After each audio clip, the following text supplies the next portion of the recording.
যখন মদিনার ভিতরে প্রবেশ করেছে তখন ফজরের আজানের আগ মুহূর্তে পৌঁছে গেছে। ফজরের আজান হয় নাই, ফজরের আজান হয়ে যাবে। মদিনায় ঢোকার পরে রওজা মুবারকের চতুর্দিকে কাঠের জালি দিয়ে ঘেরাও করা ছিল। ওই সময় কাঠের জালের মধ্যে কপাল ঠেকাইয়া হযরত বেলাল বিনাইয়া বিনাইয়া কান্দার বলে, নবী গো, আপনি বলেছেন মদিনায় আসার জন্য, আমি মদিনায় আসছি। কি গো নবীজি, আপনি ডাকছেন, সেই জন্যই আমি বেলাল মদিনায় আসছি। আমি আজান দিলে কি আপনি ইমামতি করার জন্য আসবে?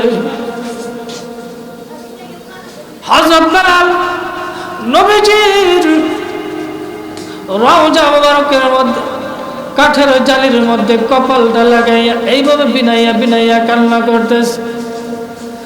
নতুন মুয়াজ্জিন আসে আজান দেওয়ার জন্য। নতুন মুয়াজ্জিন আইসা দেখে হযরত বেলাল কান্দে।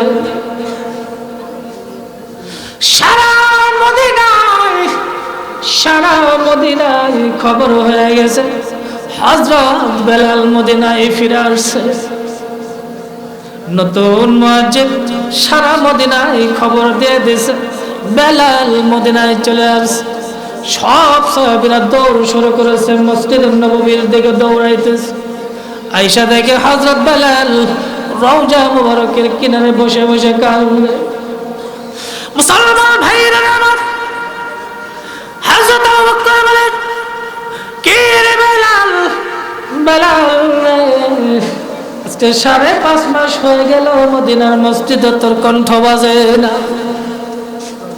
মদিনার কণ্ঠ তোর বাজে না, আজান দে বেলাল রে, দে একটা আজান দে।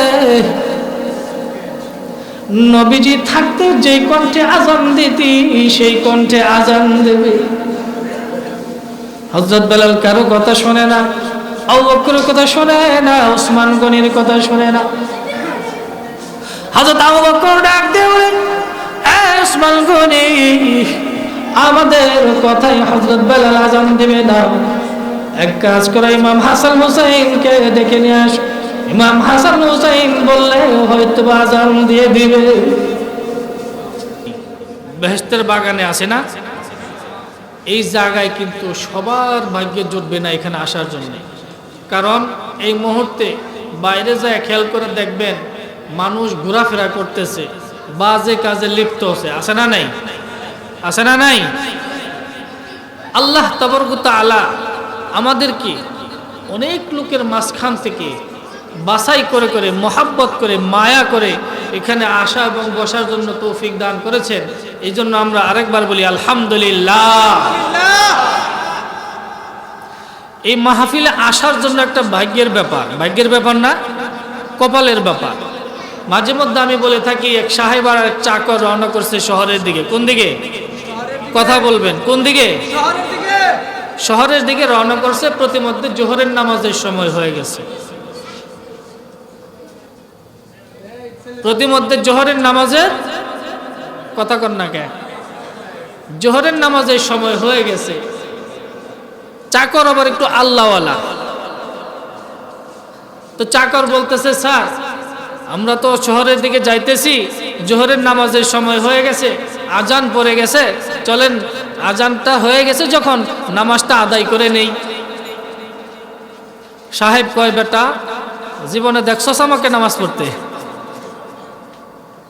চিন্তা করছেন? কয়, বেটা জীবনে দেখছস আমাকে নামাজ পড়তে? কয়, না স্যার, আমি তো জীবনে নামাজ পড়তে দেখি নাই, দাওয়াত দিলাম, দাওয়াত, নামাজের দাওয়াত দিলাম। তো স্যার আপনি নামাজ পড়েন আর না পড়েন, আমাকে যদি একটু অনুমতি দিতেন তাহলে আমি নামাজটা আদায় করে আসতাম। সাহেব মনে মনে চিন্তা করে, আমি জীবনে নামাজ পড়ি নাই, ওরেও যদি অনুমতি না দেই তাহলে আমার মরার পরে জাগা হইব কই? এটা একটা কথা আছে না? কয়, জলদি যাবি তাড়াতাড়ি আসবি, জলদি যাবি তাড়াতাড়ি আসবি। চাকর মনে মনে চিন্তা করতেছে, না হয় জলদি যাব তাড়াতাড়ি আসবো, একটু সময় তো পেয়ে গেলাম, নামাজটা আদায় করেই আসি। জলদি গেছে মসজিদের ভিতরে নামাজ পড়ার জন্যে। নামাজ শেষে তাসবিহ তাহলিল পাঠ করতেছে। এই চাকরের আবার পিসাব আছে, পিসাবে বইলা দিছে, বেটা প্রত্যেক নামাজের পরে 33 বার সুবহানাল্লাহ বলবি, 33 বার আলহামদুলিল্লাহ বলবি, 34 বার আল্লাহু আকবার বলবি। চাকর মনে মনে চিন্তা করতেছে, সাহেব তো বাইরে দাঁড়িয়েই আছে, তাহলে তসবিহটা পাঠ করেই বের হই। আঙ্গুল গনে গনে এইভাবে তসবিহ পাঠ করতেছে, সুবহানাল্লাহ সুবহানাল্লাহ সুবহানাল্লাহ সুবহানাল্লাহ আলহামদুলিল্লাহ আলহামদুলিল্লাহ আলহামদুলিল্লাহ আল্লাহু আকবার আল্লাহু আকবার। কর গনে গনে, তসবির দানা যদি না থাকে কর গনে গনে আমরাও তো তসবিহ পাঠ করি কি করি না? কর গনে গনে যেমন তসবিহ পাঠ করতেছে, একটু সময় বেশি লেগে গেছে। সময়ের ব্যাপার না, একটু সময়ের ব্যাপার। সাহেব বাইরে মনে মনে চিন্তা করতেছি, ঘটনা কি রে, জীবনে নামাজ পড়ি নাই, তাতে কি হয়েছে, এত তো সময় লাগার কথা না। দেখি তো আবার ঘুমায় গেল নাকি। জানালার ফাঁক দিয়ে চায়ে দেখে কর গুনতেছে। কর কি গুনতেছে? কি গুনতেছে? কথা বুঝেন বাবাজিরা, কথা বুঝতেছেন? মোটামুটি বোঝা যায়, আলহামদুলিল্লাহ। সবাই বলেন আমিন। সাহেব কি দেখতেছে? কর গুনতেছে। কর। সাহেব মনে মনে চিন্তা করতেছে, হাইরে গেল এক সপ্তাহে যে ওরে বাজারে করার জন্য টাকা পয়সা দিছি, ও কয় টাকা মারছে নিরালা হিসাব স্টার দিছে। এ বেটা তো চোর। মুসলমান ভাইরা আমার, চোর মনে করে দুনিয়ার সব মানুষ চোর, নামাজি বান্দা মনে করে দুনিয়ার সব মানুষ নামাজি। ঠিক না? ওই বেটা তো বড় লোক হয়েছে, সাহেব তো এমনি নাই, এমনি সাহেব নাই, এত খোসামাইরা বড় লোক হয়েছে। হ্যাঁ, ও মনে করছে যে আমার মতো বোধহয় কিছু মারছে, নিরালায় হিসাব স্টার দিচ্ছে, জানালার ফাঁক দিয়ে ডাক মারছে, কিসের হিসাব করস, কিসের হিসাব করস? চাকর কি বলতেছে? সাহেব না না না গো, আমি কোনো হিসাব নিকাশ করি না, আমি আল্লাহ তাবারক ওয়া তাআলার তাসবিহ পাঠ করতেছি। সাহেব কয়, আমি মনে মনে ভাবলাম কি আর হইল কি, জাগা ও তো মনের খবরটা রাখে নাই। মনের খবর কেউ জানে? ও তার মনের খবর রাখে না, মনে মনে বলছি জাগা বেরোবি না, বাড়িতে যাব না।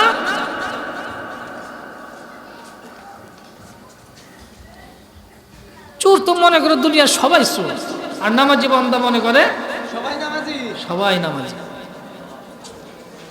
আগের দিনে চুরি করতো, দেখ এখন তো ডিজিটাল চোর এসে গেছে, হাতে ময়লা ভরে না। আগের দিকে শিং খুঁজছে না, শিং খুঁজছে, সারা রাত কামাই রুজি করছে। দেখবেন ফজরের আগে গোসল, তো হাত পাও ধৌতর প্রয়োজন ছিল কি ছিল না? ছিল। এখন তো ডিজিটাল চোর, হ্যাঁ, এখন হাত পাওয়ার কোনো ময়লা ভরে না। আগের দিনে দেখছেন এই শিং খুঁজতো, মাটি মুটি ভৈরা অবস্থা কেরাসিন নাকি, হ্যাঁ, এরকম এক চোর সারা রাত চুরি করার পরে পুকুরের এক পাশে গোসল করতেছে, হাত পাও ধৌত করতেছে। কি করতেছে? হাত পাও ধৌত করতেছে। আবার অন্য পাশে, অপর পাশে এক আল্লাহর ওলি তাহাজ্জুদের নামাজ পড়ার জন্য ওযু বানাইতেছেন, ওযু করতেছেন। সুবহানাল্লাহ সুবহানাল্লাহ। তাহাজ্জুদ তাআলা মনে করতেছে, হায়রে বোধহয় আমি ভাবছিলাম এই এলাকায় মনে হয় আমি একাই তাহাজ্জুদের নামাজ পড়ি, না না, আমার মতো ওই পারে আরেকজন ওযু বানাইতেছে। চোর আবার এই পাশ থেকে মনে মনে চিন্তা করতেছে, হায়রে আমি ভাবছিলাম এই এলাকার মধ্যে আমি একাই চোর, না, আমার মতো ওই পাশে আরেকজন চুরি করে হাত পাও ধৌত করতেছে। চোর মনে করে দুনিয়ার সব মানুষ চোর, নামাজি বান্দা মনে করে দুনিয়ার সব মানুষ নামাজি। সাহেব কয়, কিরে বেরোবে না, বাড়িতে যাব না? চাকর একটা উত্তর দিয়েছে। কি উত্তর? এই উত্তরটা দেওয়ার পরে আমি দেখব আপনারা কেমন জোরে সুবহানাল্লাহ বলতে পারেন। দুপুরে ভাত খাইছি তো ইনশাল্লাহ? ভাত খাইছি না? চাকর ডাক দিয়ে বলতেছে, সাহেব, যে আল্লাহ তাআলা আপনাকে মসজিদের ভিতরে আসতে দেয় না, সেই খোদা কেন জানি গো আমি মসজিদের ভিতরে আসলে বাইরে যাইতে দিতে চায় না।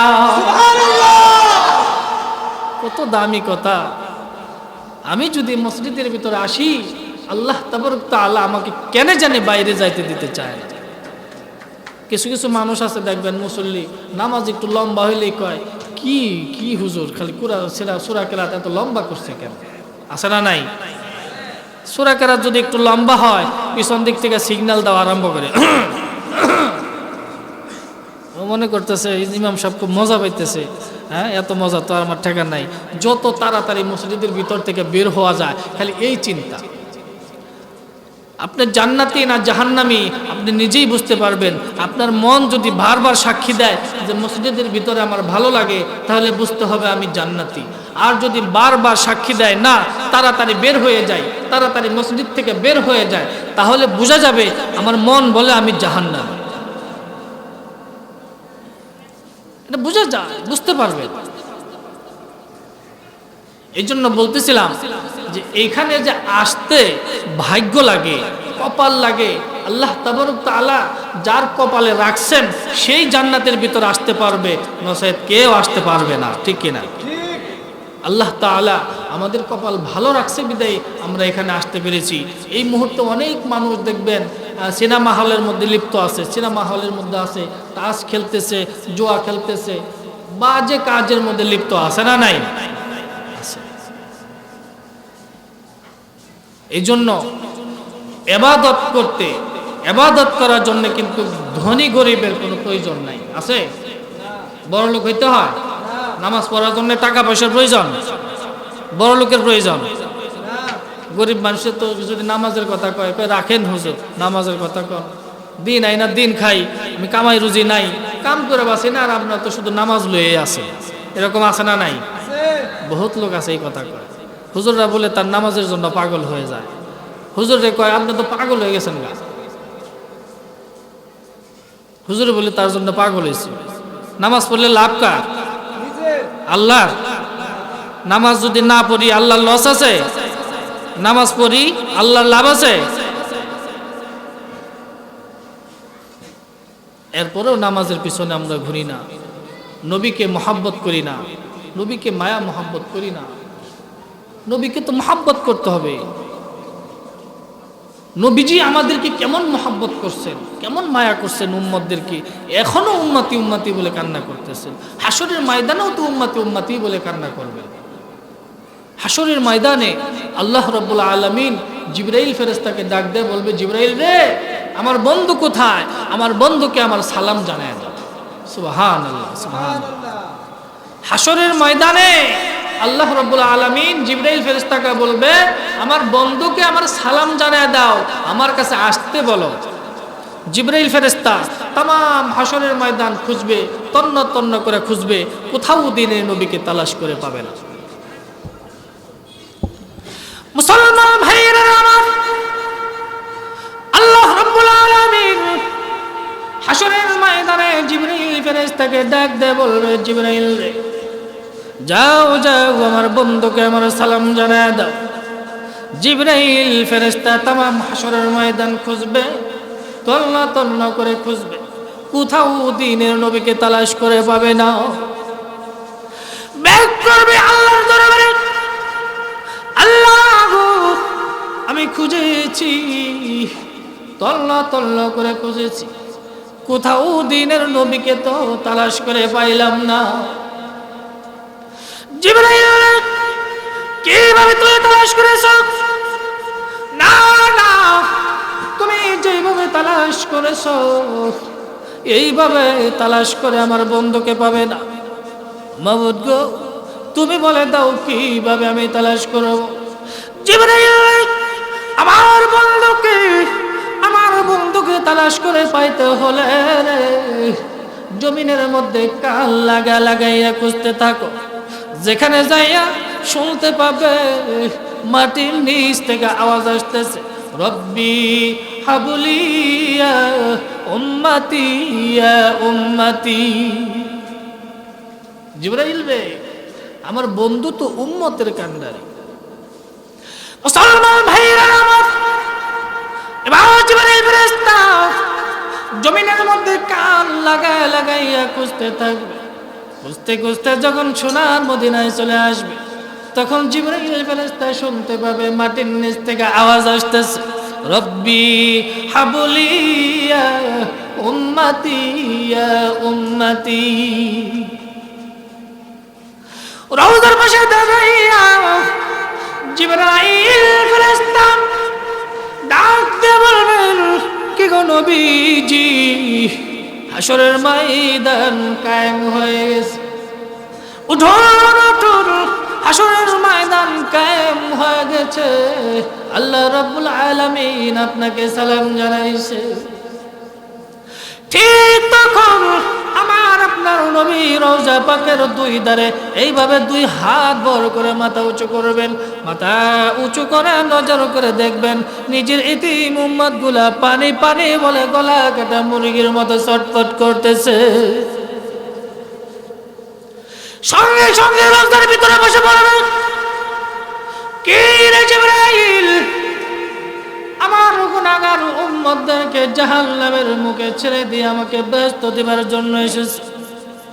না না, তুমি এখান থেকে ফেরত চলে যাও, আল্লাহর রাজা বলে দিও আমি তার জান্নাত চাই না, আমি তার ব্যস্ত চাই না।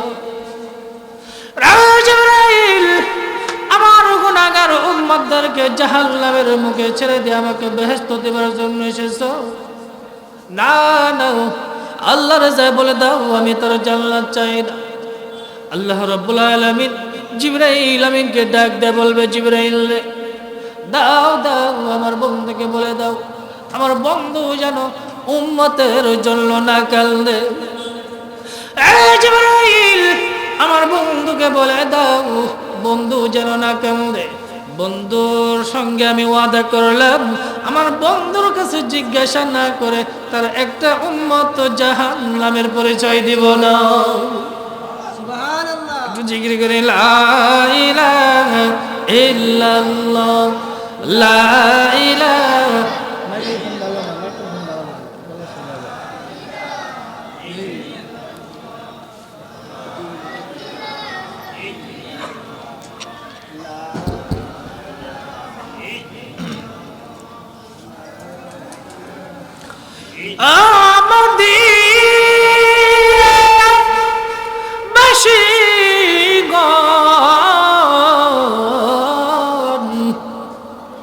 তোমরা যে কতই ভাগ্যবান,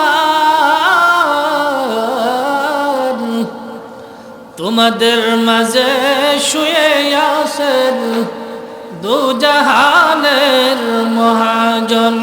লা ইলাহা ইল্লাল্লাহ, জোরে লা ইলাহা ইল্লাল্লাহ, লা ইলাহা, লা ইলাহা ইল্লাল্লাহ, লা ইলাহা ইল্লাল্লাহ, লা ইলাহা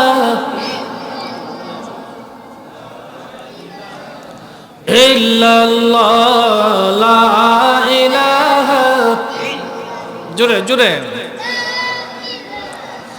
ইল্লাল্লাহ, মাশাআল্লাহ, লা ইলাহা,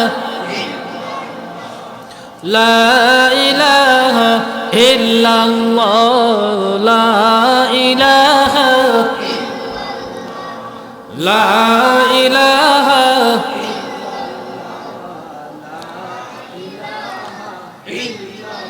আকাশের মালিক,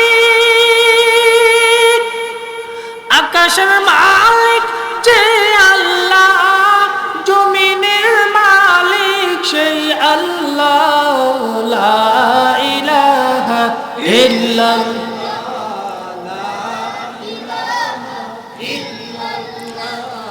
লা ইলাহা ইল্লাল্লাহ লা ইলাহা লা ইলাহা ইল্লাল্লাহ মুহাম্মাদুর রাসূলুল্লাহ সাল্লাল্লাহু আলাইহি ওয়াসাল্লাম। নবী পাকের নাম শুনলে কি বলতে হয়? এটা কি শুধু ওয়াজ মাহফিলে বলবো না সব জায়গায়? যেখানে আমরা নবী পাকের নামের উচ্চারণ শুনবো সেখানে আমরা বলে নেব সাল্লাল্লাহু আলাইহি ওয়াসাল্লাম। নবীকে ভালোবাসতে হবে বলতেছিলাম। নবীকে কি করতে হবে? মহাব্বত করতে হবে, মায়া করতে হবে। কেমন মায়া করতে হবে, কেমন ভালোবাসতে হবে? নিজের জীবনের চাইতেও বেশি ভালোবাসতে হবে, নিজের ছেলে সন্তানের চাইতেও বেশি ভালোবাসতে হবে, নিজের বাপ মার চাইতেও বেশি ভালোবাসতে হবে। মক্কা নগর থেকে যখন মদিনায় হিজরত করেন, হিজরতের 1 বছর পর, কয় বছর পর? 1 বছর পর। কয় বছর পর? 1 বছর। সাউন্ড সিস্টেম ভালো না থাকার কারণে কথা আপনাদেরকে বুঝাইতে পারতেছি না। আপনারা ক্লিয়ার? কথা ঠিক আছে? সাউন্ড সিস্টেমের কারণে আপনাদেরকে কথাগুলো বোঝায় বলতে পারতেছি না, এটা ভিতরে কষ্ট আপনাদেরও। এখন বাজে কটা? এখন বাজে 9টা, প্রায় 3-4 মিনিট বাকি। এখনো যদি বের বোর ফের ফুর করে দুনিয়া চলে? বলেন। নবীকে কি করতে হবে? কি করতে হবে? মক্কা নগর থেকে হিজরত করার 1 বছর পর, মদিনায় যাওয়ার পরে 1 বছর পর বদরের যুদ্ধের ঘন্টা বাজায় দিল আবু জেহেল। কে? আবু জেহেল। আবু জেহেল তো মক্কা নগরেও আমার নবীকে শান্তিতে বসবাস করতে দেয় নাই। খুব জ্বালা যন্ত্রণা দিয়েছেন, খুব জ্বালা যন্ত্রণা দিয়েছেন। যন্ত্রণা সহ্য করতে না পেরে মক্কা নগর থেকে আমার নবী মদিনায় হিজরত করছেন। হিজরত করার পরেও, এলাকা ছেড়ে অন্যত্র চলে যাওয়ার পরেও আবু জেহেল আমার নবীকে ছাড়ে নাই। যুদ্ধের ঘন্টা বাজিয়ে দিয়েছে, বদরের যুদ্ধের ঘন্টা। যুদ্ধের ঘন্টা বাজিয়ে দেওয়ার পরেই নবীজি এলান করে দিয়েছেন যে বদরের যুদ্ধে কে কে যাবে সাহাবীরা উপস্থিত হয়ে যাও। প্রতিমধ্যে 2 জন সাহাবী, ছোট্ট ছোট্ট 2 জন সাহাবী, হযরত মুআজ এবং মুআউবিস, হযরত মুআজ এবং মুআউবিস 2 ভাই, একই মায়ের সন্তান, 2 ভাই ছোট্ট মানুষ, যুদ্ধের ময়দানে যাওয়ার জন্য লাইনে দাঁড়িয়ে গেছে। কই দাঁড়িয়ে গেছেন?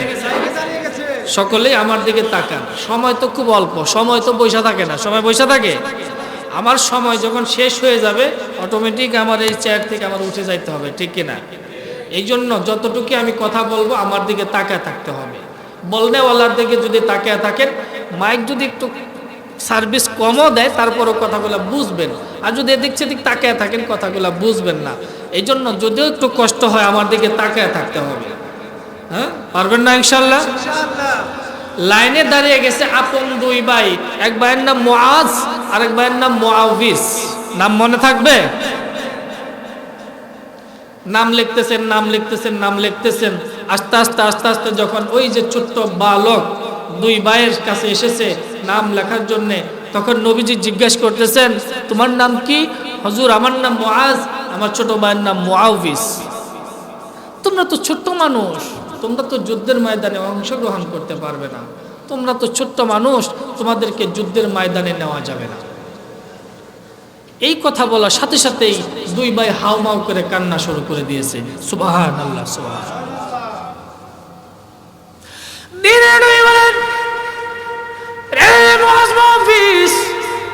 কি হয়েছে তোমাদের? তোমরা কি জন্য এমন করে হাউমাউ করে কান্না শুরু করে দিয়েছে?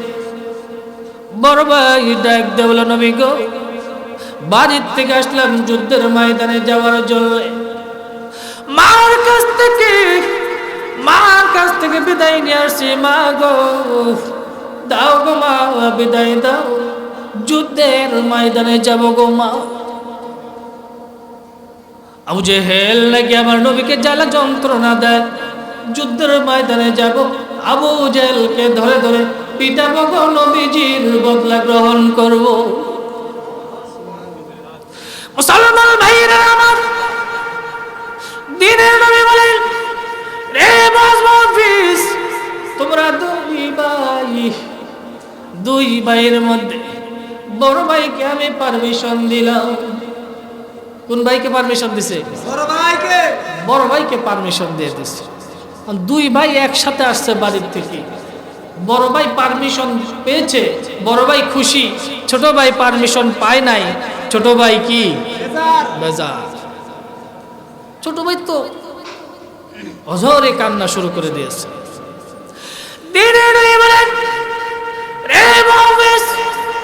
কে হয়েছে তোমার, তুমি কি জলে কান্দ? নবী গো, বাড়ির থেকে আসলাম যুদ্ধের ময়দানে, একই মায়ের সন্তান, আমার বড় ভাইকে পারমিশন দিলেন, আমাকে পারমিশন দিলেন না। হুজুর, আমি কি একটু জানতে পারি কি জন্য আমার বড় ভাইকে পারমিশন দিলেন, আমাকে দিলেন না? ছোট্ট মানুষ নবীকে জিজ্ঞেস করতেছেন, হুজুর আমি কি একটু জানতে পারি যে কি জন্য আমার বড় ভাইকে দিছেন, আমাকে দিলেন না?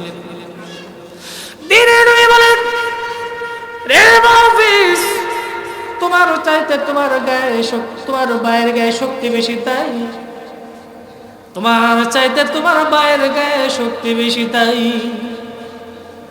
ছোট ভাইয়ের চাইতে তো বড় ভাইয়ের গায়ে শক্তি বেশি, এটা স্বাভাবিক, ঠিক না? এটাই তো স্বাভাবিক। মুসলমান ভাইয়েরা আমার,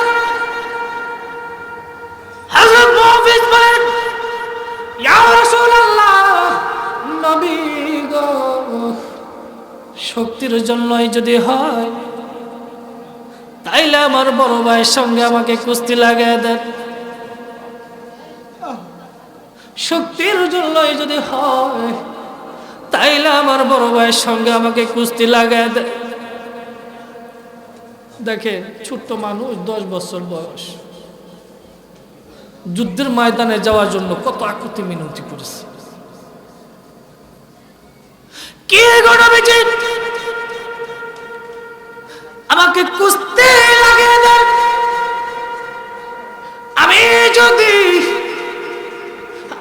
যদি আমার বড় ভাইকে জমিনের মধ্যে ফেলে দিতে পারি তাইলে কি বদরের ময়দানে যাইতে পারবো নি? নবীজি বলেন, লাগো তো দেখি, একটু টেস্ট করি তোমার গায়ে শক্তি কেমন। কুস্তি শুরু হয়ে যাবে। কুস্তি শুরু হওয়ার আগে ছোট ভাই বড় ভাইকে চোখের ইশারায় বলে ফেলেছে। চোখ দিয়ে কথা বলা যায় না, চোখ দিয়ে কিন্তু কথা বলা যায়, অনেক কথা বলা যায়। চোখের ইশারায় অনেক কথা বোঝা যায়।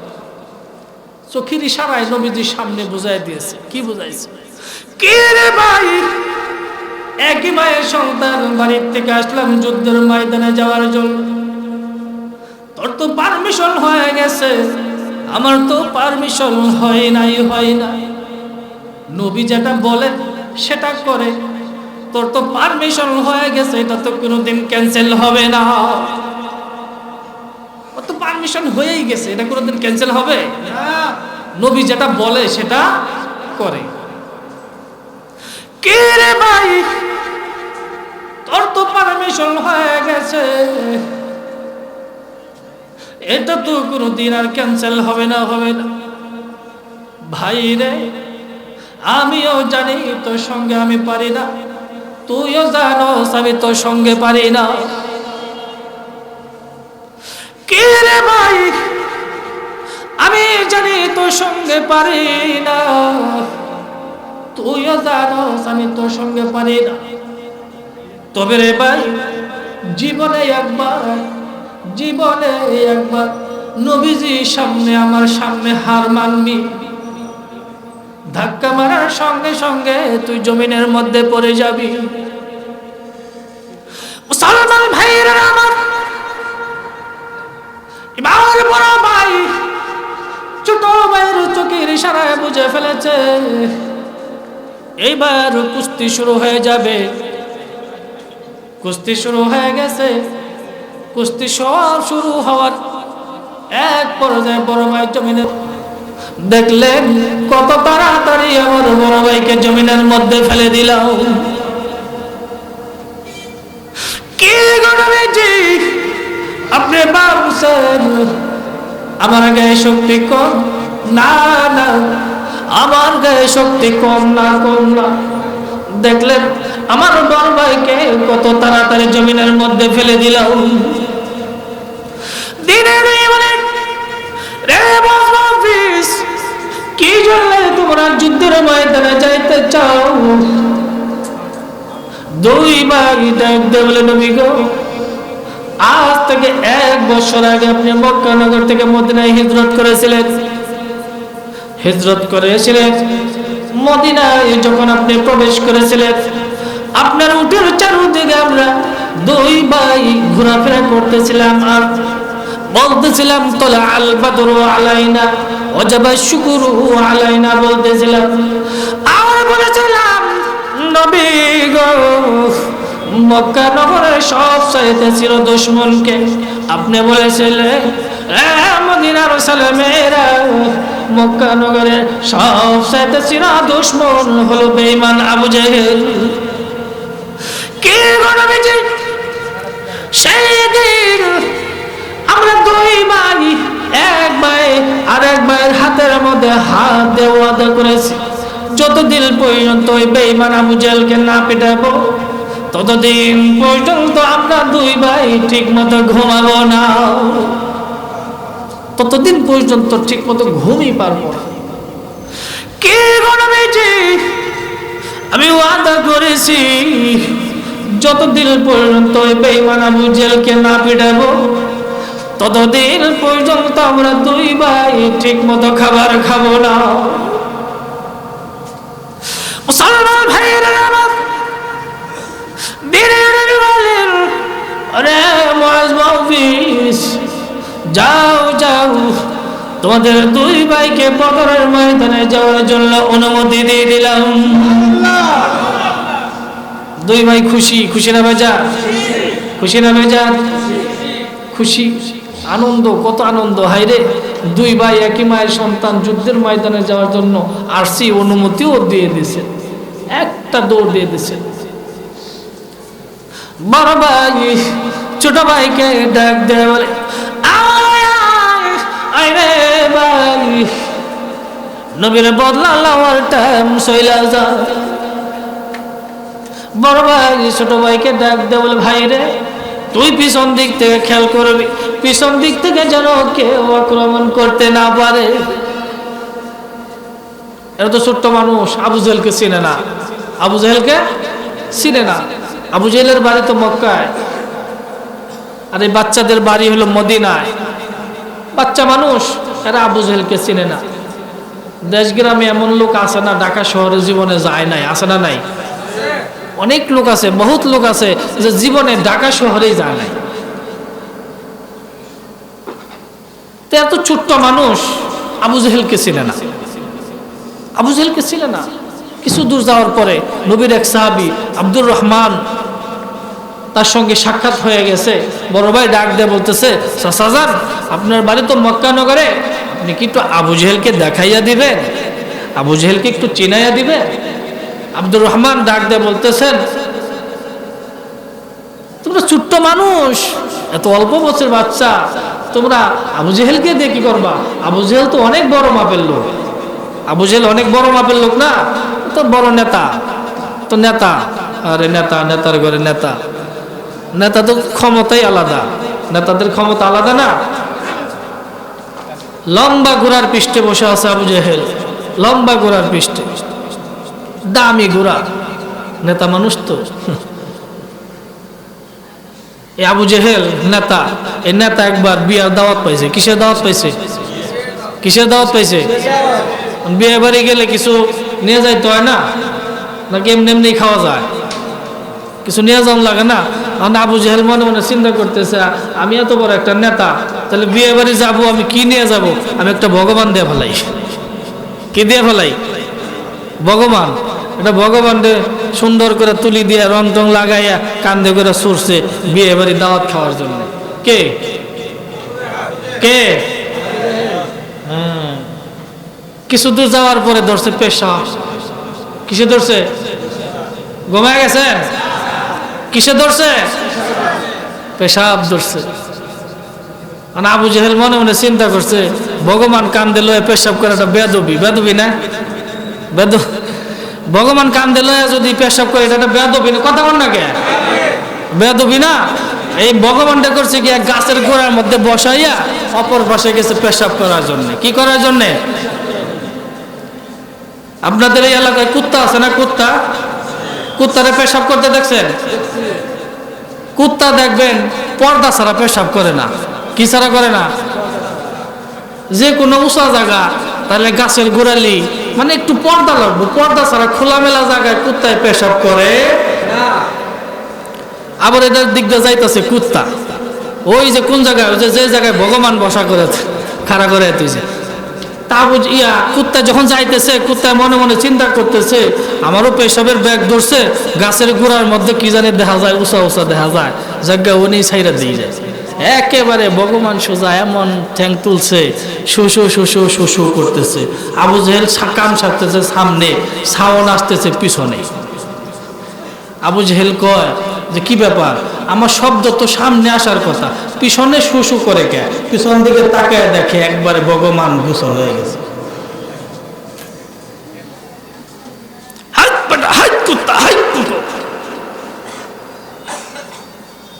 ধমকায়া কুকুর রেখে দিয়ে দিছে। ভগবান রে সুন্দর করে ধইরা কয়, কে কইতাছে? ভগবান রে এরকম ধইরা কে কইতাছে? আবু জেহেল ভগবান রে কইতাছে, তুই একটা কুত্তাও খেদাই তারস না, তুই একটা কুত্তাও তারাই তারস না, তুই আমার কেমনে ভগবান, তুই আমার কেমনে বাঁচাবি? তাইলে কি মুহাম্মদের ধর্মটাই ঠিক? আবু জেহেল তো ইসলামের ড্যাগের কিনারে আইসা আবার ফেরত চলে গেছে। তাহলে বলছিল, তুই একটা কুত্তাই তাড়াইতে পারস না, তাহলে কি মুহাম্মদের ধর্মটাই ঠিক? এই জায়গায় আইসাও আবু জেহেল কিন্তু কালেমা পাঠ করে নাই। বলতেছিলাম, এই আবু জেহেল অনেক বড় নেতা, তো নেতা না, কাফেরদের লিডার, দামি ঘোড়ার মধ্যে বসে আছে, বড় ঘোড়ার মধ্যে বসে আছে। আবু জেহেল মনে মনে চিন্তা করতেছে, এত বড় ঘোড়ার পৃষ্ঠে বসে আছি আল্লাহর জমিনে, এই কেউ আমাকে এই দুনিয়া থেকে বিদায় করতে পারবে না। আবু জেহেল লম্বা ঘোড়ার পৃষ্ঠে বসে আছে আর মনে মনে চিন্তা করতেছে, কেউ আমাকে মারতে পারবে না। ছোট্ট দুইজন আল্লাহর নবীর সাহাবী যাইতেছে আবু জেহেলকে মারার জন্যে। আব্দুর রহমান মেরাউজ ডাক দেয়া বলতেছেন, ওই যে দেখা যায় বদরের যুদ্ধের ময়দানে আবু জেহেল লম্বা ঘোড়ার পৃষ্ঠে বসে আছে, ওটাই বেঈমান আবু জেহেল। বড় ভাই আবু জেহেলকে দেখে এমন জোরে দৌড় মারছে, দৌড় মারতে মারতে মারতে মারতে, ছোট্ট মানুষ তো, যাইতে যাইতে যাইতে যাইতে একবারে ঘোড়ার পিছনে চলে গেছে, ঘোড়ার পিছনে চলে গেছে। আবু জেহেল নিচের দিকে আর খবর নাই, নিচের দিকে আর খেয়াল করে নাই, আবু জেহেল তো উপরের দিকে তাকায় আছে। বড় ভাই মনে মনে চিন্তা করতেছে, আবু জেহেলের একেবারেই কাছে চলে আসছি, এখানে আর দেরি করা যাবে না, দেরি করলেই কোনো সমস্যা হতে পারে। তরবারিটা উঠাইয়া এমন জোরে আঘাত করছে, আবু জেহেলের পায়ের মধ্যে এমন জোরে আঘাত করতেছে, কিতাবের মধ্যে আসছে সাথে সাথে আবু জেহেল ঘোড়ার পৃষ্ঠ হইতে জমিনের মধ্যে পড়ে গেছে। ছোট্ট একটা বালকের আঘাত সইতে পারে নাই। ইমানের কত শক্তি, ইমানের কত পাওয়ার। আবু জেহেলের পাশেই ছিল আবু জেহেলের সন্তান, আপন সন্তান আবু জেহেলের ছেলে ডাক দেয়া বলতেছে, কে রে? ছোট্ট একটা মানুষ, ছোট্ট একটা বালক হয়ে আমার বাবাকে দুনিয়ার থেকে বিদায় করে দিলি, আমি তো তোকে ছাড়তে পারি না, আমার সামনে আমার বাবাকে দুনিয়ার থেকে বিদায় করে দিলি। আবু জেহেলের ছেলের হাতে তরবারি ছিল, তরবারি এমন জোরে নিক্ষেপ করেছে, তরবারি আস্তে আস্তে এসে হযরত মুআযের বাম হাতের মধ্যে এসে লেগে গেছে। হাতের মধ্যে এসে লেগে গেছে, লাগার কারণে হাত টুকরা হয়ে গেছে, শুধুমাত্র চামড়া লেগে আছে, হাতের জন্য মুআজ দৌড় দিতে পারে না, আর এই খাদ্যার তরবারিটাও ঠিক মতো ধরতে পারে না। একটা হাত যদি টুকরা হয়ে যায়, একটু অনুভব করে দেখেন তো অবস্থাটা কি হইতে পারে। শুধুমাত্র একটু চামড়া লেগে আছে। আবু জেহেল যখন ঘোড়ার পিঠ হইতে জমিনের মধ্যে পড়ে গেছে, ওখানেই ছিল নবীর সাহাবী আব্দুল্লাহ ইবনে মাসউদ। আব্দুল্লাহ ইবনে মাসউদ একটা লাফ দিয়া আবু জেহেলের বুকের মধ্যে চাপ দিয়ে বসে গেছে।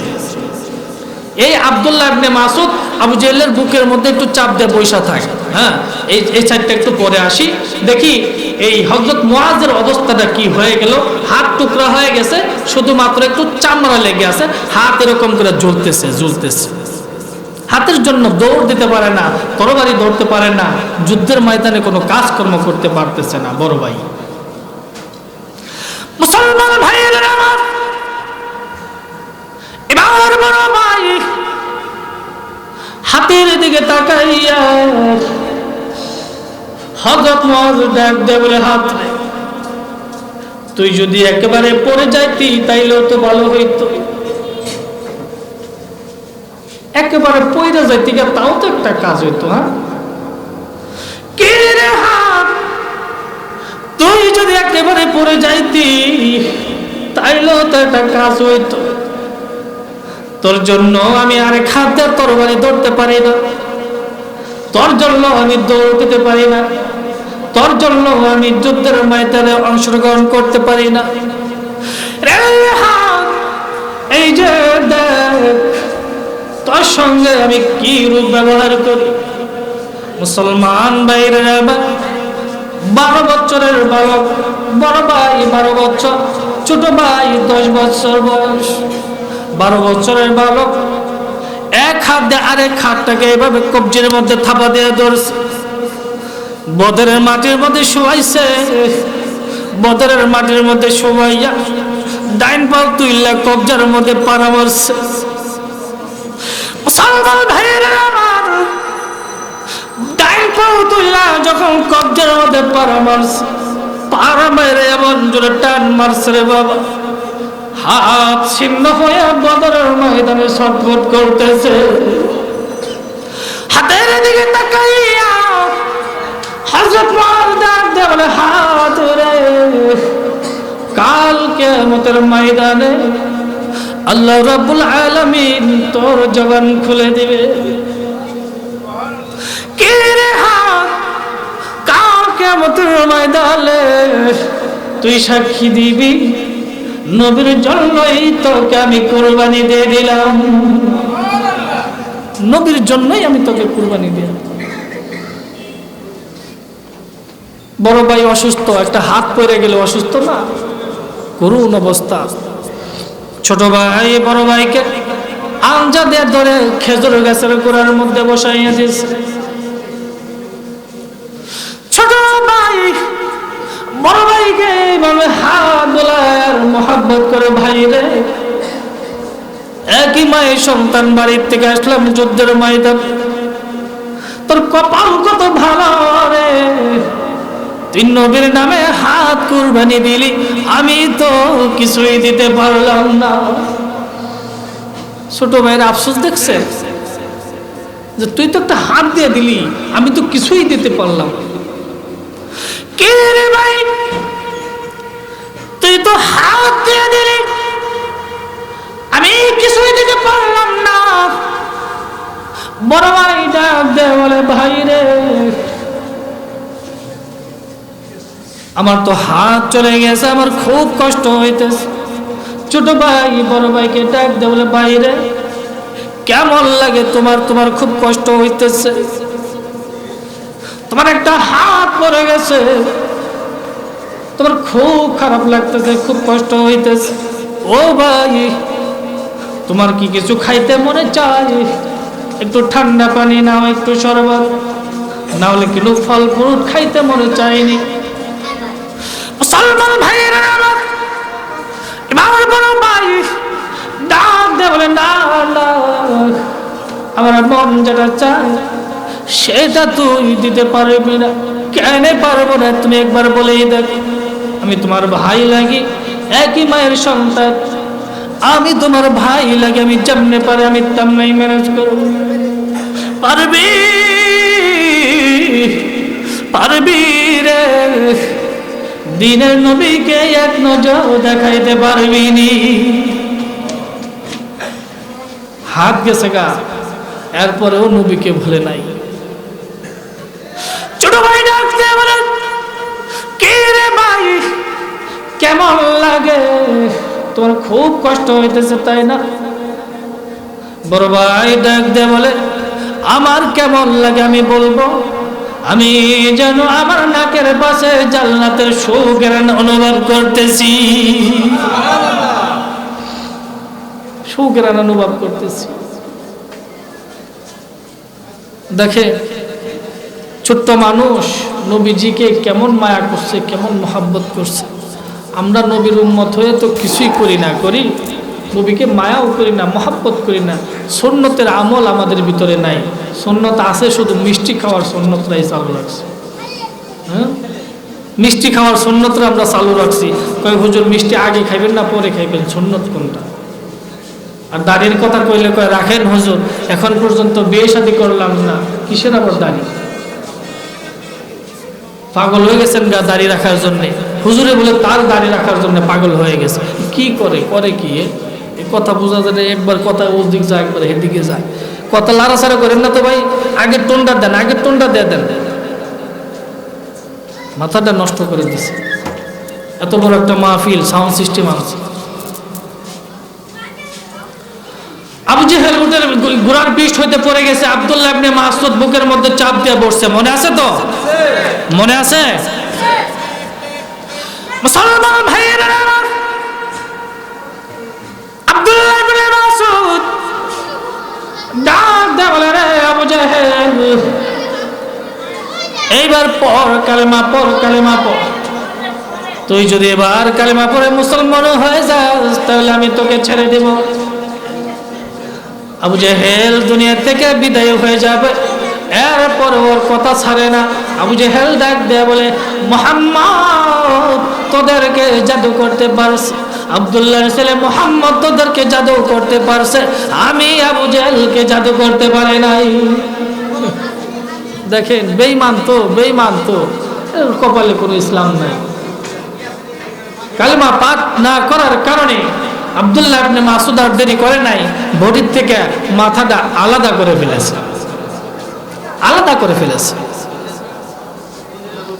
এই মাথাটা নবীজির কাছে নিয়ে গেছে। নবীজি তো আবু জেহেলের মাথা দেখে খুব খুশি।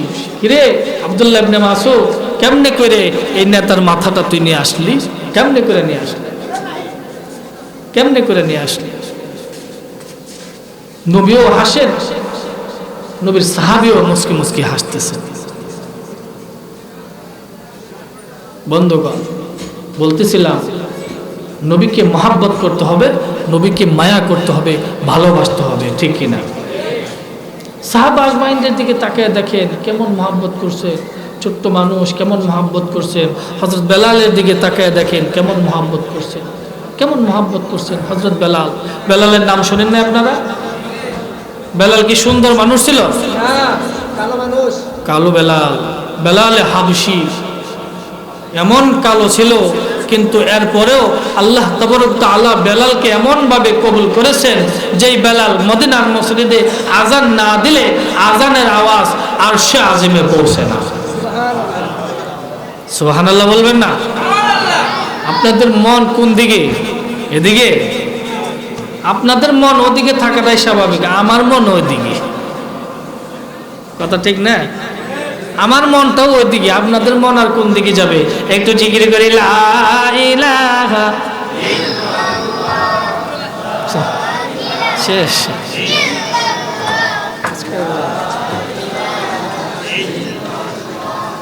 লা ইলাহা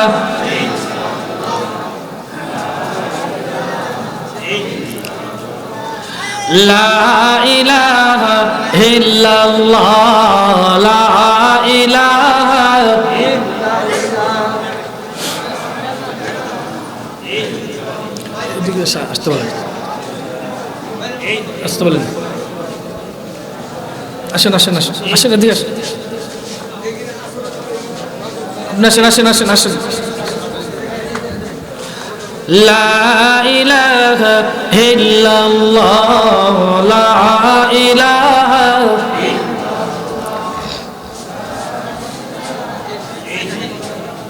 জোরে লা ইলাহা।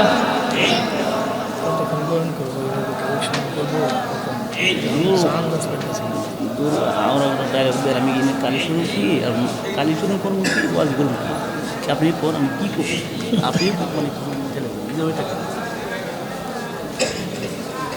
লা ইলাহা, লা ইলাহা, লা ইলাহা, লা ইলাহা ইল্লাল্লাহ, লা ইলাহা ইল্লাল্লাহ মুহাম্মাদুর রাসূলুল্লাহ সাল্লাল্লাহু আলাইহি ওয়াসাল্লাম।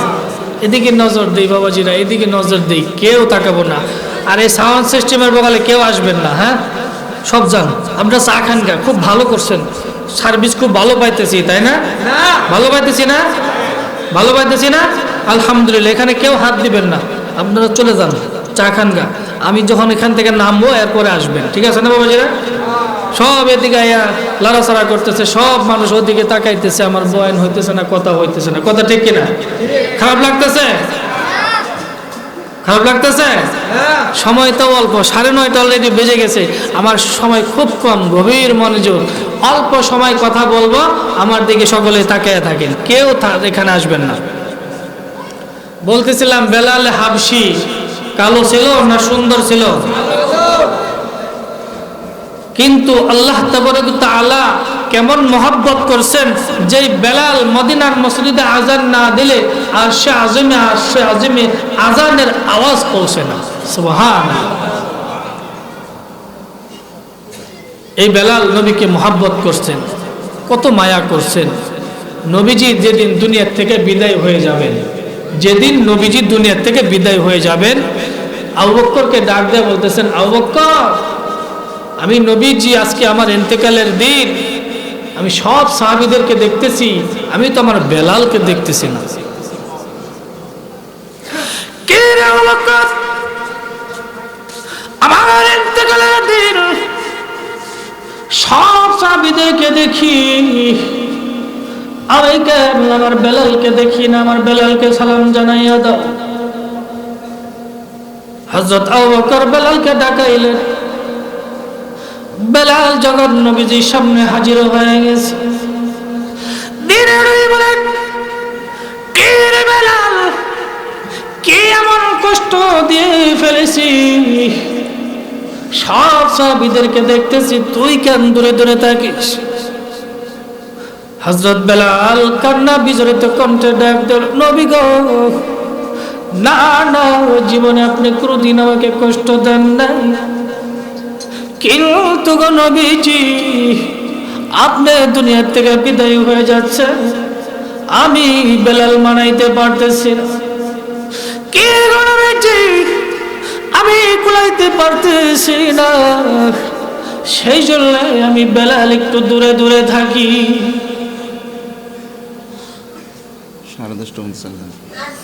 সেই জন্য আমি বেলাল, দেখবেন যে যারে বেশি মহব্বত করে সে যদি মারা যায়, দুনিয়ার থেকে বিদায় হয়ে যায়, তার কষ্ট বেশি হয় না কম হয়? বেশি হয় না কম হয়? কথার উত্তর দিন বাবাজি, যতক্ষণ কথা বলি একটু উত্তর দিন, আমার ভালো লাগবে। হ্যাঁ, কথার উত্তর দিবেন, ভয় পায়েন না, ভয় পায়েন না। যে জিজ্ঞেস করে হুজুরে আমি কি উত্তর দিব, আপনি যা পারেন তাই উত্তর দিয়ে, তাও একটু সাউন্ড দিয়ে। পারবেন না ইনশাআল্লাহ? মুসলমান ভাইয়েরা আমার, ধীরে বলেন, বেলাল রে, সব সাহাবীরা আমাকে সালাম দেয়, তুই সালাম দাস। ও বেলাল, তুই কেন দূরে দূরে থাকিস? হযরত বেলাল ডাকল, নবী গো, ও নবী, আপনি দুনিয়ার থেকে বিদায় হয়ে যাবেন, আমার কষ্ট। নবীজি দুনিয়ার থেকে বিদায় হয়ে গেছেন। কয়েকদিন পর ছোট্ট একটা গাঠুরি লইয়া হযরত আবু বকরের সামনে এসে ডাক দিল, আবু বকর গো, এই মদিনায় আমি আর আজান দেব না। মুসলমান ভাইয়েরা আমার, হযরত আবু বকর বলেন, কি রে বেলাল, কি হয়েছে তোর, কি জন্য তুই মদিনার মসজিদে আজান দিবি না? হযরত বেলাল ডাক দিয়ে বলে, না গো, যে মদিনার মসজিদে আমি আজান দিলে আমার নবী ইমামতি করার জন্য না আসায় আমি আর আজান দিব না। হযরত আবু বকর বলেন, বেলাল রে, পাগলামি করিস না, পাগলামি করিস না। দিনের নবী এই মদিনায় আর ইমামতি করবে না। ও বেলাল, কি জন্য তুই মদিনা ছেড়ে চলে যাবি? বেলাল রে, তোকে কি কেউ গালমন্দ করেছে নাকি? কেউ তোকে গালিগালাজ করেছে নাকি? নাকি কোনো টাকা পয়সার সমস্যা? টাকা পয়সার সমস্যা থাকলে বাইতুল মাল থেকে বেতন ধার্য করে দেয়। হযরত বেলাল বলেন, না না না গো, আমার টাকা পয়সার সমস্যা না, কেউ গালমন্দ করে নাই, কিন্তু আমি আজান দিলে যদি আমার নবী ইমামতি করার জন্য না আসে এই মদিনায় আমি আর আজান দেব না। এই মদিনায় আমি আর আজান দেব না। কারো কথা শুনে নাই। হযরত বেলাল গাঠুরে একটা লইয়া চলে গেছে দামেস্কের দিকে, দামেস্কের দিকে চলে গেছে। এই বেলাল তো মুয়াজ্জিন ছিলেন, কঠিন মুয়াজ্জিন ছিলেন, কঠিন। এই বেলাল আজান দিতেন, আসাদু বলতে পারতেন না, আসাদু বলতেন, আসাদু। কেন? মনিব উমাইয়া, হযরত বেলালের মনিব উমাইয়া জিব্বার মাঝখান দিয়া গরম পেরাক ঢুকাইয়া দিছিল হযরত বেলাল কালেমা পাঠ করার জন্য। মুসলমান হওয়ার কারণে জিব্বার মাঝখান দিয়ে যখন পেরাক ঢুকাইয়া দিছে, জিব্বাটা শক্ত হয়ে গেছে, ঠিক মতো কথাও বলতে পারে না। এরপর থেকে তুতলা তুতলা একটা ভাব হয়ে গেছে। আসাদু বলতে পারে না, আসাদু বলতে। কমপ্লেন আসলো সারা মদিনায়, কমপ্লেন দিল অন্যান্য সাহাবীরা যে হযরত বেলাল তো আজান ভুল দেয়। কি দেয়? ভুল দেয়। মুয়াজ্জিন পরিবর্তন করা হোক, নতুন মুয়াজ্জিন আনা হোক, সুন্দর কণ্ঠের মুয়াজ্জিন নিয়োগ করা হলো, খুব সুন্দর করে আজান দেওয়া হলো। হযরত বেলালকে মুয়াজ্জিনি খাতার থেকে নাম কেটে দেওয়া হলো। হযরত বেলাল হাউমাউ করে কান্না করতেছে। দিনের নবী বলেন, কে রে বেলাল, কি হয়েছে তোর, কি জন্য তুই এমন করে হাউমাউ করে কান্না করছ? হযরত বেলাল ডাকল, নবী গো, আপনি বলেছেন কাল কিয়ামতের ময়দানে অন্যান্য মানুষের মধ্যে মুয়াজ্জিন ছাড়া তারা একটু বেশি লম্বা হবে, মুয়াজ্জিন থাকার কারণে তারা একটু বেশি লম্বা হবে। আমি তো মুয়াজ্জিন ছিলাম, আমি তো একটু লম্বা বেশি হইতাম। কি বলবেছি, আমার নাম মুয়াজ্জিনের খাতা থেকে নাম কেটে দিলেন, সেই জন্য আমি বেলাল কান্দি। হযরত বেলালকে মুয়াজ্জিনের খাতার থেকে নাম কেটে দেওয়া হলো। খুব সুন্দর কণ্ঠে আজান দেওয়া হচ্ছে, মদিনায় খুব সুন্দর কণ্ঠে আজান দেওয়া হচ্ছে। আল্লাহু আকবার, আল্লাহু আকবার, আল্লাহু আকবার বলে, আল্লাহু আকবার,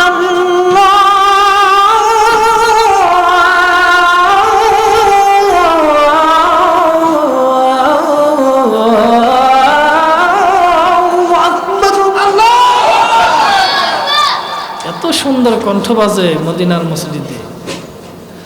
আশহাদু আল্লা ইলাহা ইল্লাল্লাহ,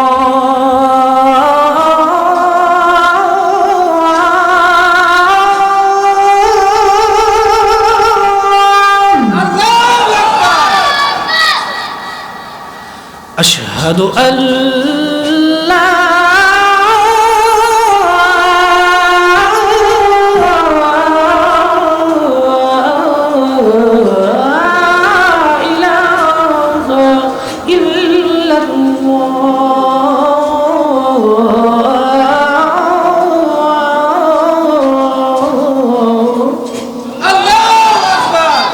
সুন্দর কণ্ঠ বাজতেছে, সুন্দর কণ্ঠ বাজতেছে।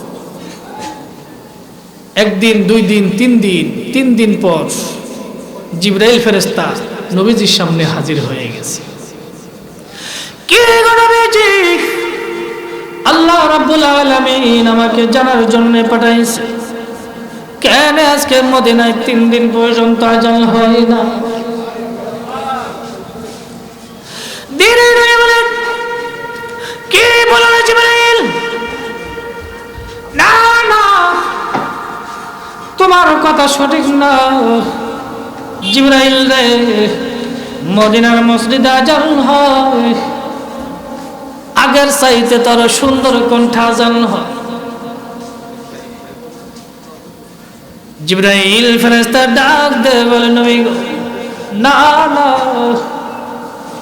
এই সুন্দর কণ্ঠে যদি কিয়ামত পর্যন্ত আজান চলতে থাকে, এই আজানের আওয়াজ আরশে আজিমে পৌঁছবে না।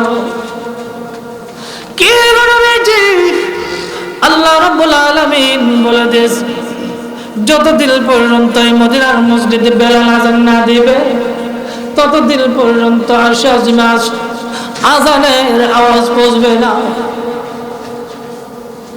ধীরে ধীরে বলেন, কে রে বেলাল? বেলাল রে, আজকের থেকে তুই মদিনার মসজিদে আবার আজান দিবি, আবার আজান দিবি। এই বেলাল আগে তো ভুল দিত আজান, আশহাদুর জায়গায় আশহাদু বলতো। এখন যদি আশহাদু নাও বলে তাও আজান হবে কি হবে না? আগের সাথে দাম কমলো না বাড়লো? বাড়ছে না কমছে? তো দেখেন, এই যে বেলাল নবীজিকে কত মায়া করছেন, কি মহব্বত করছেন। হ্যাঁ, ছোট্ট একটা গাড়ি লইয়া দামেস্কে চলে গেছে, মদিনার মসজিদে আর হযরত বেলালের কণ্ঠ বাজে না। একদিন, 2 দিন, 3 দিন, 1 মাস, 2 মাস, তখন 5.5 মাস হয়ে গেছে। কয় মাস হয়ে গেছে? 5.5 মাস হয়ে গেছে। স্বপ্নে দেখতেছেন, খাবের মাধ্যমে দেখতেছেন হযরত বেলালকে নবীজি ডাকতেছেন। কে রে বেলাল, তুই মদিনার মসজিদে আজান দিস না? সব সাহাবীরা আমার রওজার পাশে এসে সালাম দেয়। বেলাল রে, আজকে বহুদিন হয়ে গেল তোর কণ্ঠের আজান শুনি না, তোর সালাম শুনি না। হযরত বেলাল যখন ঘুম থেকে জাগ্রত হয়ে গেছে, জাগ্রত হওয়ার পর পাগলের মতো হয়ে গেছে। কি দেখলাম রে, আমার নবীজি আমাকে মদিনায় ডাকতেছে। যেমন পাগলের মতো দামেস্কে চলে গেছিল, আবার পাগলের মতো আবার মদিনার দিকে দৌড় শুরু করে। মুসলমান ভাইয়েরা আমার, হযরত বেলাল আবার গাড়ি লইয়া আবার হাত দিছে।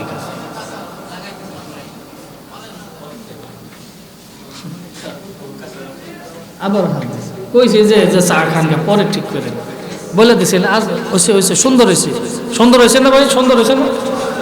তো সাক্ষী দিছে তো সবাই সুন্দর হয়েছে, তারপর এনে গুতাগুতি করতেছে। সবাই সাক্ষী দিছে। হ্যাঁ, ঠিক আছে না ভাই? হ্যাঁ হ্যাঁ, ঠিক আছে, ঠিক আছে। আজকের জন্য কালকে ঠিক করবো না, কি বলেন? প্রধান বক্তা আসার পরে যা করা করবো না, ঠিক আছে না?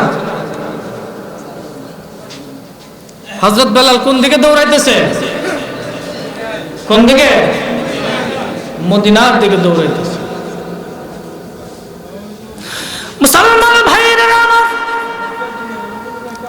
হযরত বেলাল যখন মদিনার ভিতরে প্রবেশ করেছে, তখন ফজরের আজানের আগ মুহূর্তে পৌঁছে গেছে। ফজরের আজান হয় নাই, ফজরের আজান হয়ে যাবে। মদিনায় ঢোকার পরে রওজা মুবারকের চতুর্দিকে কাঠের জালি দিয়ে ঘেরাও করা ছিল। ওই সময় কাঠের জালের মধ্যে কপাল ঠেকাইয়া হযরত বেলাল বিনাইয়া বিনাইয়া কান্দার বলে, নবী গো, আপনি বলেছেন মদিনায় আসার জন্য, আমি মদিনায় আসছি। কে গো নবীজি আপনি ডাকছেন, সেই জন্যই আমি বেলাল মদিনায় আসছি। আমি আজান দিলে কি আপনি ইমামতি করার জন্য আসবে? হযরত বেলাল নবীজির রওজা মুবারকের মধ্যে কাঠের জালির মধ্যে কপালটা লাগাইয়া এইভাবে বিনাইয়া বিনাইয়া কান্না করতেছে। নতুন মুয়াজ্জিন আসে আজান দেওয়ার জন্য। নতুন মুয়াজ্জিন আইসা দেখে হযরত বেলাল কান্দে।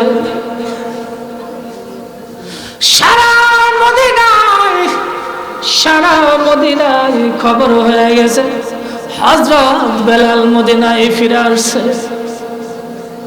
নতুন মুয়াজ্জিন সারা মদিনায় খবর দিয়ে দিয়েছে বেলাল মদিনায় চলে আসছে।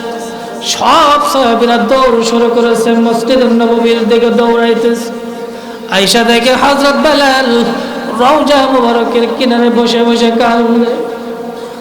মুসলমান ভাইরা আমার, হযরত আবু বকর বলেন, কে রে বেলাল? বেলাল আজকে 5.5 মাস হয়ে গেল মদিনার মসজিদে তোর কণ্ঠ বাজে না। মদিনার কণ্ঠ তোর বাজে না, আজান দে বেলাল রে, দে একটা আজান দে। নবীজি থাকতে যে কণ্ঠে আজান দিতি সেই কণ্ঠে আজান দেবে। হযরত বেলাল কারো কথা শোনে না, আবু বকরের কথা শোনে না, ওসমান গনির কথা শোনে না।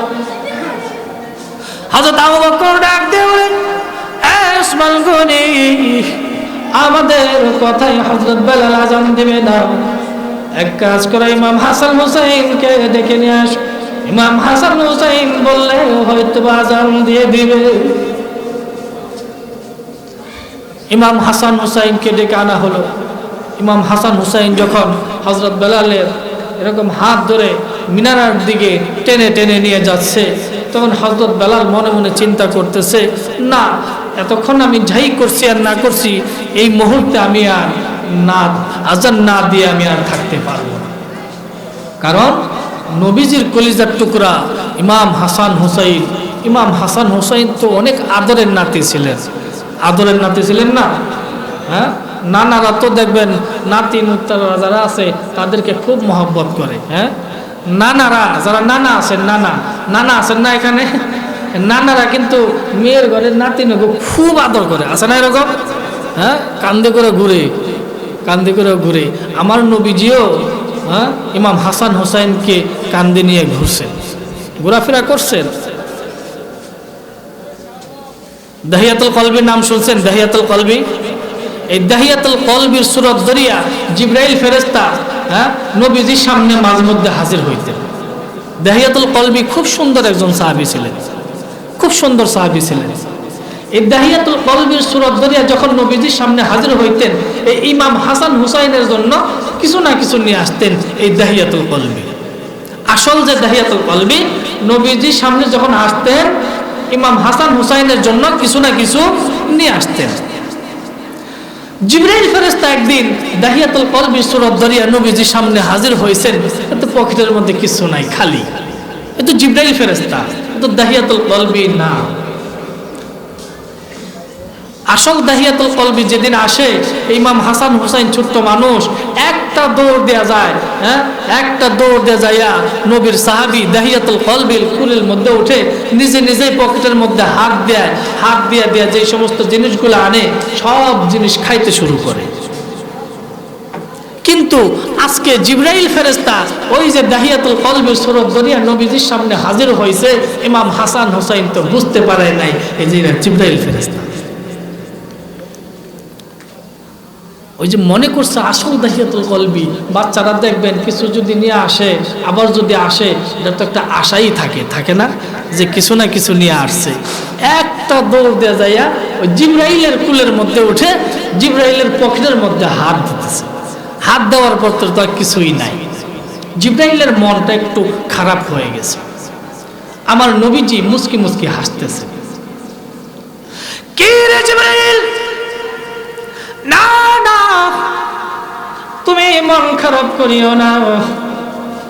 জিবরাইল রে, তুমি তো দাহিয়াতুল কলবির সূরত ধরিয়ে আমার দরবারে এসেছ। ও জিবরাইল, দাহিয়াতুল কলবি যখন আমার দরবারে আসে, আমার নাতি ইমাম হাসান হুসাইনের জন্য কিছু না কিছু নিয়ে আসে, কিছু না কিছু নিয়ে আসে। তুমি তো এটা জানো না, এই জন্য তুমি আনো নাই। সুতরাং তুমি মন খারাপ মুসলমান ভাইয়েরা আমার, জিবরাইল ফেরেশতা বলেন, ইয়া রাসূলুল্লাহ, নবী গো, আমাকে একটু সময় দেন, আমি আজ যাবো আর আসবো। সময় দিয়ে কি করবে বলে জিবরাইল, আমি যাবো আর আসবো। যাও। এবার জিবরাইল ফেরেশতা জান্নাতের ভিতরে প্রবেশ করেছে। জান্নাতের ভিতর থেকে পকেট ভর্তি করে আঙ্গুর বেদনা ফল ফ্রুটগুলো পকেট ভর্তি করে আবার দাহিয়াতুল কলবির সূরত ধরে নবীজির সামনে হাজির হয়েছেন। ইমাম হাসান হুসাইন মনে মনে চিন্তা করতেছে, এর আগের বার তো নানার সাহাবী কিছু আনে নাই, এইবার বোধহয় খালি পকেটে আসে নাই। মুসলমান ভাইয়েরা আমার, ইমাম হাসান হুসাইন একটা দৌড় দিয়ে জিবরাইলের কুলের মধ্যে উঠছে। জিবরাইলের কুলের মধ্যে ওঠে, পকেটের মধ্যে হাত দিয়ে আঙ্গুরগুলা বের করে করে মজা করে করে খায় আর মুচকি মুচকি হাসে। আর নানার দিকে তাকাইয়া ডাক দেয়, বলে, ও নানা, নানা গো, তোমার এই সাহাবী যে কত ভালো। হ্যাঁ, বাচ্চা মানুষ তো কত কিছু নিয়ে আসছে জান্নাতের ভিতর থেকে। নানা গো, আজকে যে তোমার সাহাবী এত স্বাদের আঙ্গুর আনছে, এত স্বাদের ফল ফ্রুট গুলো নিয়ে আসছে, জীবনে কোনোদিন এত স্বাদের আঙ্গুর খাই নাই। স্বাদের হবে না কেন? এগুলো তো জান্নাতি আঙ্গুর। হ্যাঁ, জান্নাতি আঙ্গুর কি দুনিয়ার মতো হবে? দুনিয়ার মতো হবে। এই ইমাম হাসান হুসাইন বেলালকে যখন বলছে আজান দেওয়ার জন্যে, আর হযরত বেলাল টিকে থাকতে পারে নাই, আজান দিতে বাধ্য হয়েছে। বন্ধুগণ, দাহিয়াতুল কলবির নাম শুনছেন তো আগে? দাহিয়াতুল কলবির সাহাবীর নাম শুনেন নাই? হ্যাঁ, না আজকে প্রথম শুনলেন? এই দাহিয়াতুল কলবি অনেক সুন্দর সাহাবী ছিলেন, অনেক সুন্দর। নবীজি একদিন বলছেন যে কেউ যদি কালেমা পড়ে মুসলমান হয়, তওবা করে, আল্লাহ তাবারক ওয়া তাআলা তার পিছনের সমস্ত গুনাহ মাফ করে দেন। এই কথা বলার সাথে সাথেই এই দাহিয়াতুল কলবি বিনয় বিনয় কান্না শুরু করে দিয়েছে।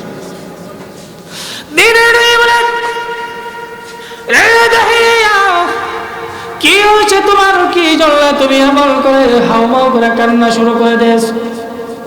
দাহিয়াতুল কলবি ডাক দিয়ে বলে, নবী, আপনি বলেছেন কালমা পড়ে মুসলমান হয়ে গেলে আল্লাহ রাব্বুল আলামিন জীবনে সব গুনাহ মাফ করে দিবে।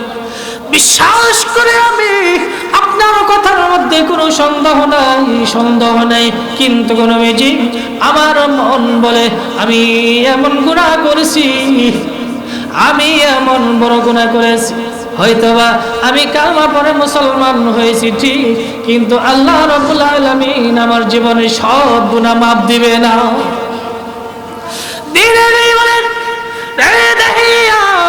কি আমল আল্লাহ করেছো, কি এমন গুনাহ করেছো তোমার গুনাহ মাফ হবে না? তুমি কি একটু বলতে পারো? দাহিয়াতুল কলবি ডাক দিল, নবী গো, আমি যদি আমার গুনার কথা বলি তাইলে তো আপনি নিজেই আমাকে ঘৃণা করেন গো নবীজি, নিজেই তো ঘৃণা করবেন, আমাকে তো নিজেই মাফ করতে পারবেন না। সুতরাং আমি এত বড় গুনাহ, এত বড় অন্যায় করে ফেলেছি। বন্ধুগণ, এই দাহিয়াতুল কলবি নবীজির সামনে বসে বসে ঘটনাগুলা বলতেছে যে, হুজুর, আমি একবার 4 বছরের জন্য বিদেশ সফরে গেছিলাম। 4 বছরের জন্য। কয় বছরের জন্য? 4 বছরের জন্য। বন্ধুগণ, এই ঘটনাটা একটু পরে বলি। 4 বছরের জন্য বিদেশ গেছে, সময়ের ব্যাপার না, 4টা বছর হোক না, কি বলেন? হ্যাঁ, বিদেশ থেকে আসার পরে কি হলো এই ঘটনাটা আমি একটু পরে বলতেছি। প্রথমেই বলছিলাম যে ইবাদত করার জন্যে, আল্লাহ তাআলার বন্দেগী করার জন্যে বড় লোক হওয়ার প্রয়োজন হয় না, ধনী লোক হওয়ার প্রয়োজন হয় না। গরিবরাই তো বেশি বেশি আল্লাহ তাআলার জিকির আজকার তসবিহ তাহলিল পাঠ করতে পারে, ঠিক কিনা? আব্দুল্লাহ আনসারীর নাম শুনছেন? নবীজির সাহাবী আব্দুল্লাহ আনসারী অত্যন্ত গরিব একজন সাহাবী ছিলেন, অত্যন্ত গরিব সাহাবী ছিলেন। এত গরিব ছিলেন এই আব্দুল্লাহ আনসারী, নবীজির পিছনে নামাজ পড়তেন, নবীজির পিছনে নামাজ পড়তেন, সালাম ফেরাইতে দেরি, আব্দুল্লাহ আনসারীর বাড়িতে যাইতে দেরি হয় না। একদিন, 2 দিন, 3 দিন অন্যান্য সাহাবীরা একটু কৌতূহল শুরু করে দিল, কি রে, নবীজি নামাজের ইমামতি করেন, সালাম ফেরানোর সাথে সাথেই এই নবীর সাহাবী আব্দুল্লাহ আনসারী দৌড় দেয়, বাড়িতে চলে যায়, আমরা দেখব বাড়িতে যায় ও কি করে। আব্দুল্লাহ আনসারী বাড়িতে যায় কি করে এটা আমরা দেখব। মুসলমান ভাইয়েরা আমার, দিনের নবী নামাজ যখন ইমামতি শেষ করে সালাম ফিরাইছেন, আব্দুল্লাহ আনসারী দৌড় দিয়ে বাড়িতে চলে গেছে। অন্যান্য সাহাবীরা নবীজির কাছে নালিশ করেছে, নবী গো, আব্দুল্লাহ আনসারী একদিনও সালাম ফিরাইয়া তো আর দেরি করে না, দেখা দরকার আব্দুল্লাহ আনসারী কোথায় যায়। আব্দুল্লাহ আনসারী নামাজ শেষে যখন বাড়িতে চলে গেছে, দৌড় দিয়ে বাড়িতে চলে গেছে, নবীজিও গোটা কয়েকজন সাহাবী লইয়া যাইতে যাইতে আব্দুল্লাহ আনসারীর বাড়ির সামনে চলে গেছে। বাড়ির সামনে দাঁড়াইয়া দিনের নবী আব্দুল্লাহ আনসারীকে ডাকতেছে, আনসারী, আনসারী, তুমি কি বাড়িতে আছো? আব্দুল্লাহ আনসারী কোনো ডাকে সাড়া দেন না। নবীজি বলতেছেন, সাহাবীরা হয়তো আব্দুল্লাহ আনসারী বাড়িতে প্রবেশ করে নাই, অন্য কোথাও চলে গেছে। অন্যান্য সাহাবীরা বলতেছে, নবী গো, আব্দুল্লাহ আনসারী তো কেবল মাত্রই বাড়িতে প্রবেশ করল। নবীজি বলতেছেন, যাই হোক, ডাকের যখন সাড়া দিতেছে না, চলো মসজিদে চলে যাই, আবার পরবর্তীতে এসে খবর নেব। সাহাবীদেরকে লইয়া আবার মসজিদের নববীর দিকে রওনা করেছেন।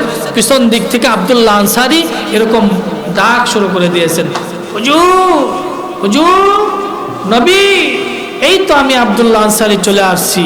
হুজুর, আমি তো চলে আসছি, আপনি ডাকছেন, আমি শুনছি, কিন্তু আমি ডাকের সাড়া দিতে পারি নাই, হুজুর মাফ করে দিয়ে।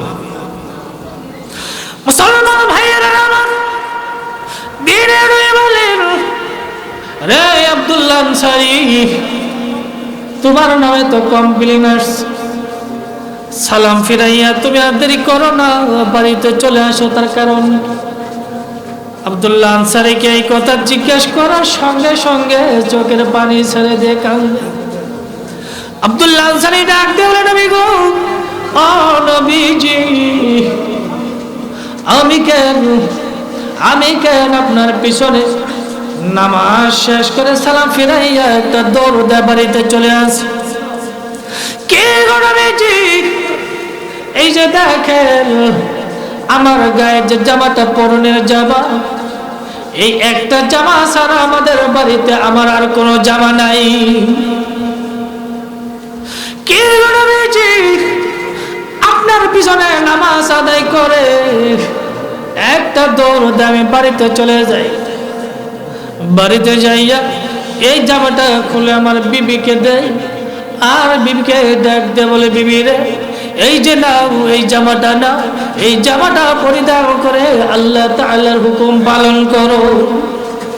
হুজুর, একটা জামা থাকার কারণে আমি আপনার পিছনে নামাজ পড়ে দেরি করতে পারি না, কারণ আমার বিবি নামাজের জন্য অপেক্ষায় থাকে। হুজুর, একটা জামা থাকার কারণে আমি দৌড় দিয়ে বাড়িতে চলে আসি। এই কথা বলার সাথে সাথেই আমার নবীজি চোখের পানি ছেড়ে ছেড়ে বন্ধ কর। দিনের বলেন, তোমাদের মধ্যে এমন কেউ আসনি আব্দুল্লাহ আনসারীর জন্য কিছু জামা কাপড়ের ব্যবস্থা করার জন্য? হযরত ওসমান গনি ডাক দেয়, বলেন নবী আপনি যদি একটু অনুমতি দেন আমি আব্দুল্লাহ আনসারীর জামা কাপড়ের ব্যবস্থা করে দিব। যখন আব্দুল্লাহ আনসারীর বাড়ির থেকে নবীজি সাহাবীদেরকে লইয়া মদিনার মসজিদের নববীর দিকে রওনা করেছে, হঠাৎ করে নবীজি পিছনের দিকে নজর করে দেখে দুটা ছোট্ট ছোট্ট সন্তান গাছের সঙ্গে বাঁধা। আব্দুল্লাহ আনসারী, তোমার বাড়ির পিছনে ছোট্ট ছোট্ট দুটি বাঁধা, ছোট্ট ছোট্ট দুটি শিশু গাছের সঙ্গে বাঁধা, এরা কারা? আব্দুল্লাহ আনসারী ডাক দেয়, নবী গো এই বাচ্চা দুটি আমার নিজের সন্তান গো নবীজি। কে আব্দুল্লাহ আনসারী, কি করলে তুমি বাচ্চাদেরকে গাছের সঙ্গে এইভাবে শক্ত করে বাইরে রাখছো? আব্দুল্লাহ আনসারী ডাক দেয়, নবী গো ওই যে দেখেন আমার বাড়ির সঙ্গে এক ইহুদির বাড়ি, এই ইহুদি একটু প্রতাপশালী, একটু পয়সাওয়ালার মালিক। এই ইহুদির বাড়িতে দুইটা খেজুর গাছ আছে, এই খেজুর গাছটা ইহুদির বাড়িতে বোনা, আর ইহুদির বাড়ির খেজুর গাছটি বাঁকা হইয়া আমার বাড়িতে চলে আসছে। এরকম হয় না? খেজুর গাছ বুনছে এক জায়গায়, বাঁকা হইয়া আস্তে আস্তে আরেক জায়গায় চলে গেছে, এরকম আছে না? কি নবীজি ইহুদির বাড়িতে গাছ, ইহুদি একটু বড় লোক, আর আমার গায়ের একটা ছাড়া দুইটা জামা নাই, আমি কেমন গরিব হইতে পারি?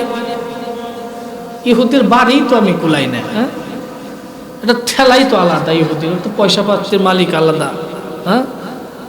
আর আব্দুল্লাহ আনসারী গরিব মানুষ, দেখবেন ধনির বোগালে যদি কোনো গরিব থাকে ওর জীবন ভরাই ওর কাম শেষ, আছে না নাই?